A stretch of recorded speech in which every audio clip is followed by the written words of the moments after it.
I've had a few people comment this morning about that I'm wearing all black and I look like Johnny Cash. Yay. Not trying to channel or emulate Johnny Cash.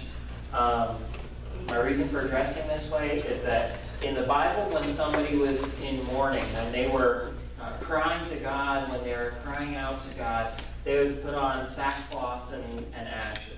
That was the way of showing mourning in the Bible, to show that you're crying out to God over something. In our culture, this is how we mourn. We wear black.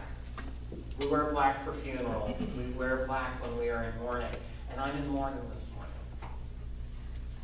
And, sometimes we come to a church service and we really just want that message to pick us up and to give us that, great emotional high so that we can go out, make it through another week, and then come back drained again the next Sunday so we can be filled up again. I'm sorry, this is not one of those sermons.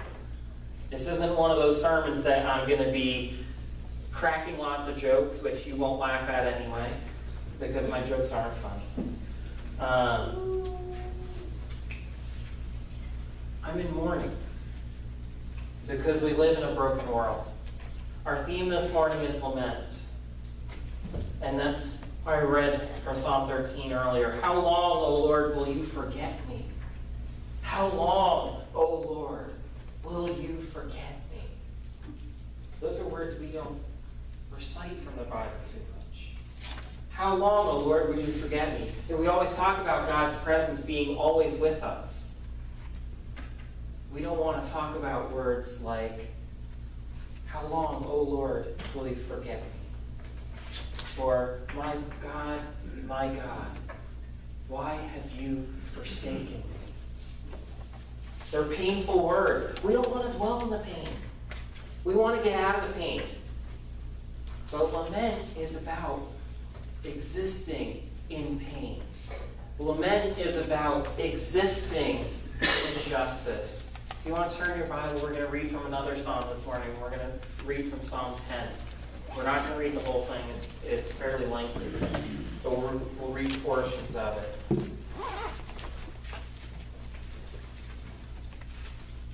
Psalm 10, beginning at verse 1. Why, O Lord, do you stand far off? Why do you hide yourself in times of trouble? Again, words that we don't want to say. Words that we don't want to talk about. Because we want to talk about God's presence being always with us. And God's presence is always with us. I don't want to diminish that. I don't want to diminish that God's presence is always with us. That He is always guiding us. That God is always present with us and encouraging us. And that God has sent His Holy Spirit to us to always be with us, to be our comforter, to be our advocate, to be our guide. Yet at the same time, there is so much lament in the Bible. There is so much. Why, O Lord, do you stand far off? Why do you hide yourself in times of trouble? And I think that most, if not all, we can know in our heads, we can know in our thoughts that God is always with us, that God is always comforting us, and yet we experience those seasons in life when we're in mourning, when we're wearing the black of pain, and we feel that God is so far off, that God's presence is not with us. And we don't want to talk about those times, because when we're in those times, if we talk about it, we've created this culture in the church, particularly in America. We've created this culture where to talk about feeling like God is far away is considered a lack of faith. But the thing is that feeling that God is far off is a reality of existing in lament. We know it because it's all throughout the Bible. Because Jesus Himself said, my God, why have you forsaken me? Jesus is God. He had not forsaken Himself.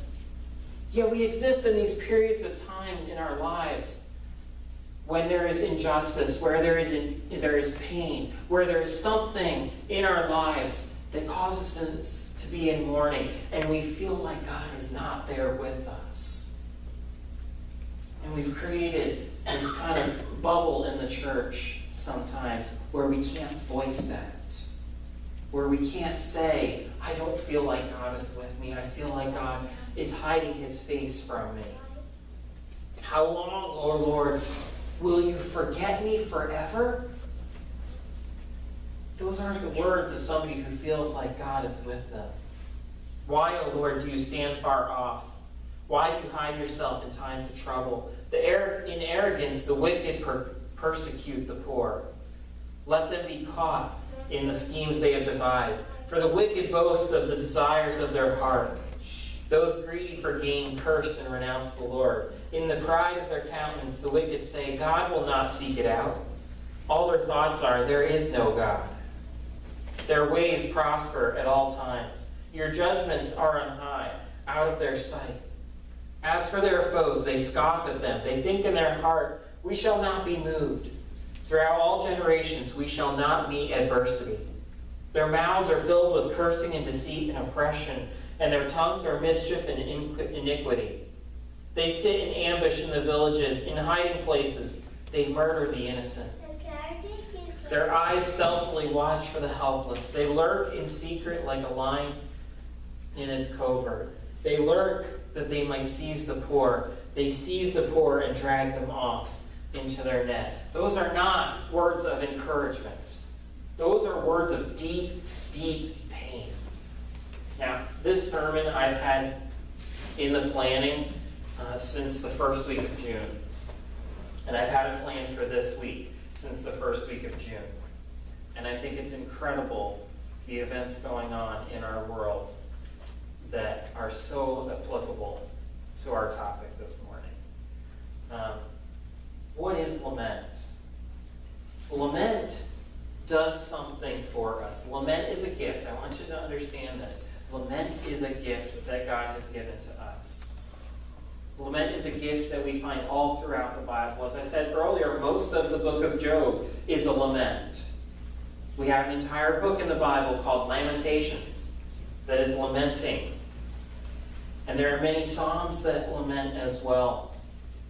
Out of 150 psalms in the book of Psalms, I was thinking about this and I checked it out. There are a lot of songs that are praising God. There are a lot of psalms that are psalms of thanksgiving. Those are the ones we think about. Those are the ones that we hear. We think of Psalm 23, which is a psalm of comfort, of praise to God. We think of Psalm 100, which is a psalm of thanksgiving. We think of these. I think it's interesting. Praise to God, there's a lot of them. There's a lot of psalms that praise God. There's 37 of them that praise God. Thanksgiving is also one of the top 3. There's 13 of them.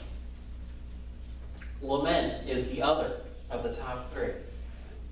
37 for praising God, 13 for thanksgiving.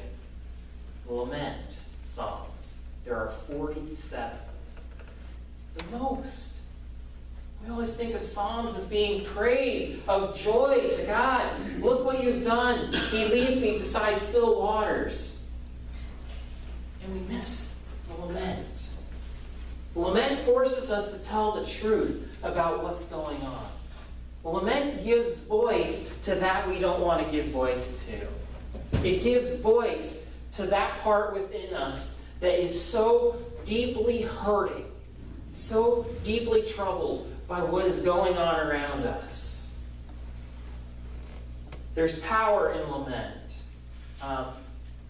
This entire sermon comes out of a day that I spent at Duke Divinity School. As part of the conference I went to the first week of June. We spent an entire day on lament. And then the day after it was the second part of lament, which is hope. And so we'll talk about both of those. I'm going to be dropping a lot of quotes in this sermon because I actually got to be there when these people were saying these things. You know, it's nice sometimes to look up a quote and find one in a book or something. It's a strange thing to actually be present, to hear such great words. So I'm going to give you these quotes as we go through. I think I've got about 5 of them. I'm stepping out of the sermon here for a second. If you want the quotes, don't worry about trying to write them down or anything.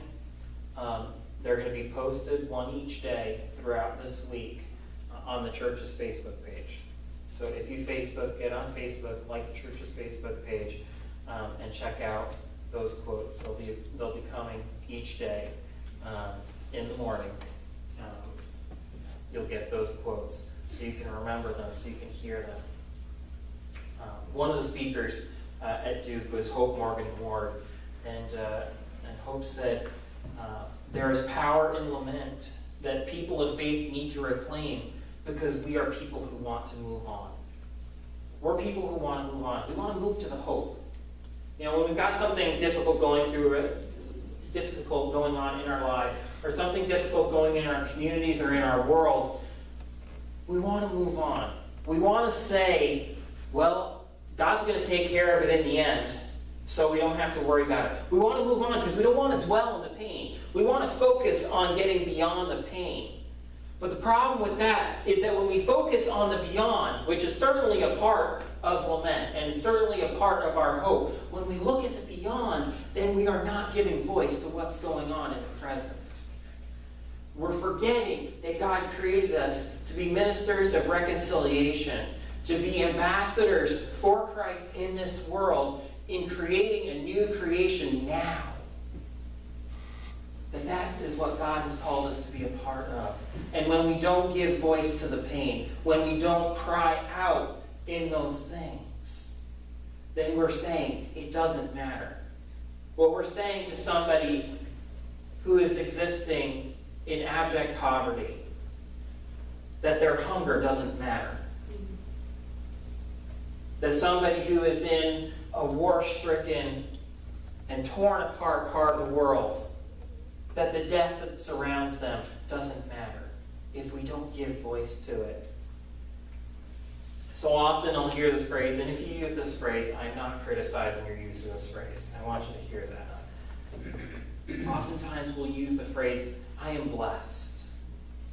And it's true. It's a truth, and that's why we say it. And at the same time, sometimes we say it because we don't want to dwell on the pain.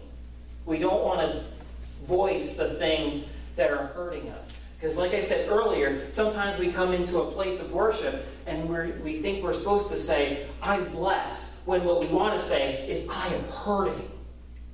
And we don't want to give voice to that pain. Lament is a gift that is given to us. Hope Morgan Ward also said, places of pain are too often places of silence and silenced voices. Lament uncovers and gives voice to pain. There's a reason why lament has been lost in America. Because America is a blessed nation. Because we tell ourselves that we're not supposed to be critical of what God is doing. But we've lost the gift of lament. We've lost this gift that allows us to voice pain. It gives us something, lament gives us an opportunity to say, this is not the way it is supposed to be. Lament tells us that things can be different. And that we are called to be a part of something different. Expressing emotional pain through lament is not a lack of faith. Expressing pain through lament is not a lack of faith. It's an acknowledgement and an expression of the reality of brokenness in this world. Let me say that again. It is an expression, an acknowledgement of the reality of brokenness in this world. There is so much brokenness still in this world. We see it every day. God invites us to speak the truth about all that's wrong. We see that. If it wasn't true, we wouldn't see 47 laments in the book of Psalms. We wouldn't see that if God was not affirming lament. For Job, he cries out to God and says, "Why, God? I don't understand this." Now God responds to him and says, "Who are you to ask this?" And God tells him who God is. In the end, Job's questions to God are affirmed. Because Job's friends are sitting there saying, "Well, how dare you question God in the midst of the pain that you're going through?" And yet at the end, Job is restored, and God instructs Job to pray for his friends, to intercede for them. God affirms Job's questions. We mentioned Psalm 10 and Psalm 10 and Psalm 13. And like I said, there's 47 different Psalms. Jesus affirms our gift of lament as well. As he hung there, dying on the cross, he cried out in weakness, in pain, my God, why have you forsaken me?" And so often we'll quote that from Jesus. And we won't realize that Jesus is quoting as well. Jesus is quoting from the book of Psalms. He's quoting from Psalm 22. My God, why have you forsaken me? Why are you so far from helping me?" From the words of my groaning, "My God, I cry by day, but you do not answer, and by night, but find no rest." Have you had those times that you've been crying out to God, praying to God, and God just does not seem to answer? The pain continues. My God, why have you forsaken me? Lament allows us to say how we are feeling. Lament allows us to express frustration, to express pain, and say, this is the reality of my existence. This is the reality of existence in this world, that it is painful, that it is problems. But lament is not just a solitary thing. It's not something that just what I do by myself. Lament's not something that I do simply because of the hurts that are going on in my life. Lament is a community thing. Lament is something that we do together. Another one of the speakers from Duke, Ruth Padilla Borst, pointed this out. She said that often it is the least guilty who are victimized the most. Often it's the least guilty who are victimized us both. Shared lament forces us to experience that which is beyond our own experience, to share in the pain of another as if it is our own. Lament allows us to experience pain together, so that the person who is innocent, the person who is victimized the most, because, as Ruth Padilla Borst said, often it's those who are the most innocent who are victimized the most. It allows us to sit in the ashes with them, to mourn with them, to express pain together with them, and to say, this is not the way it should be. The world was not created to be like this. God created the world, and he looked at it and he said, this is good. This is not the way that things are supposed to be. And in community and shared lament, it gives us an opportunity to express together what is painful. It allows us to sit with the person who's lost a loved one and say that death is not the way that things should be. It allows us to sit with the person who is facing financial crisis and say this is not the way it's supposed to be. It allows us to sit with our communities, in a community in poverty, in a community of brokenness, and say, this is not the way it's supposed to be. There's been a lot in the news lately that is worth lamenting. We've heard a lot in the news recently. We've heard in the news, if you follow current events, ISIS moving through Iraq, persecuting religious minorities, including Christians. Brutal persecution. We've heard in the news about conflicts, again, between Israelis and Palestinians, fighting with each other. and many men, women, and children on both sides being killed as a result. Often it is the most innocent who are the most victimized. This week, for the past 8 days, we've heard a story coming out of Ferguson, Missouri. And if you've not heard what's been going on in Ferguson, I wouldn't be surprised, because it's not really been widespread reported, the reality of what's going on. Lament allows us to voice what's wrong. Lament forces us to acknowledge that racism and bigotry still exist in this country. We can't just look to MLK standing in front of the Lincoln Memorial and saying that he has a dream and say that everything's been taken care of, because we know it still exists. We know that this is not the way it's supposed to be, and that we cry out to God. And in Ferguson, Missouri, and the entire St. Louis area, there are many, many, many people crying out to God who are saying, "How long, O Lord, do we have to endure this pain?" And if we are not willing to lament with them, then what kind of community are we? Look around us. Look left, look right, look behind you. Look at the people sitting around you. This community, more than any other, should be able to lament what is going on in Ferguson this week. That a young man, 18 years old, gets shot and killed, unarmed, by police multiple times. In a town that's 60% white and 50 out of 53 police officers, 60% black and 50 out of 53 police officers are white. Where the mayor is white, where the entire city council except for one person is white, where the entire school board except for one person is white. Something's wrong there. And we need to lament it.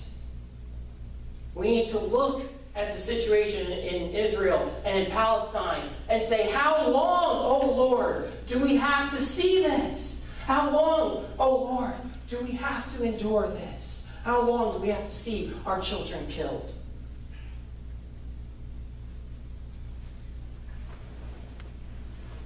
So often we want to jump to the hope. So often we want to jump to saying, "I'm blessed and God's going to take care of things in the end," or God has a plan. I do believe that God has an ultimate plan. I believe that He can make a reason for anything that happened. But there are things that are still not the way they're supposed to be. And the lament allows us to voice the pain. Because voicing the pain gives reality to things. We can look at the situation in Israel and Palestine and in all the countries going on around there, Syria, Lebanon, all those, and say, well, that's just the way it's always been in that area, and that's the way it's always going to be. That we don't lament it. Because when we lament it, then we say that it is still wrong, and we call out for justice. We call out for justice to say this is not the way it's supposed to be. And God has made us ministers of reconciliation, ambassadors for Christ, in order to spread His message in the world, that He is bringing people together and reconciling them to Himself. And that this is not the way it's supposed to be. How long, O Lord? Racism and bigotry still exist. Sexism and misogyny still exist. And sadly still exist in many of our churches too. In so many churches where women are not allowed to do the things that God has called them and gifted them to do. In so many situations in our world where women are subjected to sexism and put down, denigrated. These things still exist. And yes, it concerns us because silence discredits and denies the reality of the experience of the other. Silence discredits someone else's experience. It discredits the reality of what they're going through. I told you earlier that when I come to you and I say, how are you doing? I want to know. Because I want to give credit, to give reality to your reality. We need to voice it. To say this is not the way it's supposed to be. So we can cry out to God and say, how long, O Lord? There's one more element to lament. One more element to lament, and that's hope. This is what we want to jump to. We want to jump to the end of the story. Because in the end of the story, we trust that everything's all going to get worked out. The problem with that is that sometimes we get into a period of our lives and we get into these places where we can't see the end. Where the end doesn't seem like a reality anymore. And in lament, it gives voice to what's going on so that we can remember what God has done before and what God will do for us in the future. Lament calls us into asking God, again, my God, why have you forsaken me? How long, O Lord, do I have to endure this? This is painful, this is not right. Come and deliver me, God. And for somebody who is going through an extreme situation, going through that pain, where they can't see a way out the other end, it allows us to sit with them and say, yes, this is the reality of your existence. I'm not going to deny this by just saying that God's going to take care of it at the end. I'm going to sit with you to know that you are loved because you become the face of God in that moment. You reflect His image. You reflect God's image to show that I'm willing to sit with you, that God is with you, that God is hearing you. That yes, you have to go through this, and yes, this is a reality, but God is still with you. And I'm going to sit with you. Another story that came out this week was Robin Williams committed suicide as a result of extreme depression. Depression is another thing that too often in the church we have not given a vocal reality to. We've said, well, it's just a lack of faith. It's not understanding that God's going to win in the end. But the thing is, it's not, when we say that, we're not understanding the reality of depression. The reality of the crippling load that it puts on somebody. And so when we sit with somebody and we say to them, this is your reality, and I'm going to sit here with you because I'm going to acknowledge your reality so that we can come through this together. Too often, we try to suppress those things. Too often, we try to suppress the pain because we just want to move on to the hope. But if we're discrediting the reality of the present, then what does that give to the reality of the future? It doesn't give any credit to the reality of the future if we're discounting discrediting the reality of the present.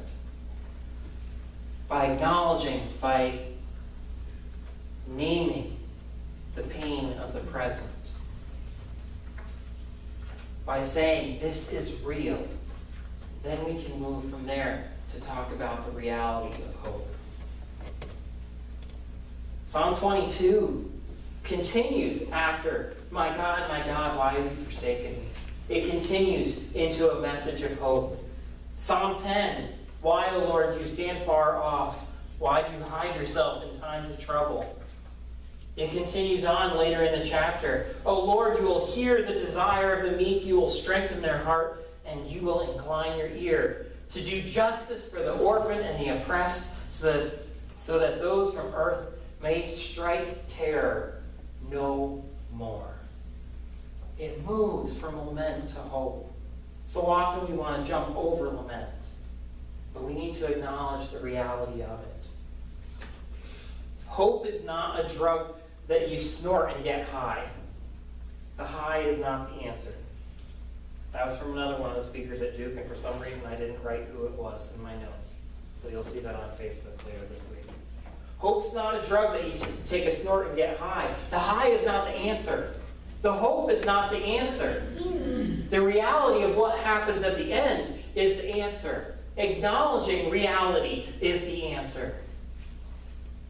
We want to jump from our circumstances to hope, but jumping to hope denies the truth of the situation. Lament calls out injustice. Lament declares this is not the way it's supposed to be. Lament gives voice to the voiceless. It gives breath to the breathless. Expression to the inexpressible. Lament declares, how long, O Lord? Will you forget me forever? How long will you hide your face from me? Lament expresses a reality. The reality of the present so that we can express the reality of the future. Sometimes we go through situations in life that are painful, that we want to say, how long, oh Lord, do we have to go through this? How long will you turn your face from me? How long will you turn your face from your people? How long will you allow young men to be killed unarmed in the middle of the street? Or another one recently. How long will you allow someone to be killed in Walmart for carrying a toy gun? If you haven't heard that one, that was in Beaver Creek, Ohio. How long will racism exist? How long will sexism exist? How long will terrorism exist? How long will women and children be killed by stray bombs? How long will we experience death? How long will we experience the pain of separation? Lament gives voice to all those things. It acknowledges a reality. Lament is a gift which is given to us. It's a gift that is given to us so that we can declare to God the pain that is real, the pain that's real in our lives, the pain that we go through. It gives us an opportunity to say, God, why? And like Job, God will respond to us and say, where were you when I formed the foundations of the earth? Where were you? I spread the stars across the heavens. I spread the expanse of the sky. I filled the oceans with water. I filled them with living creatures. I formed you out of the dust of the ground and put breath in you. Do you not think that I'm going to sit here in the dust with you? That I'm not going to sit in the ashes with you? That I'm going to endure this with you? We know that God does, because Jesus hung on the cross and said, my God, why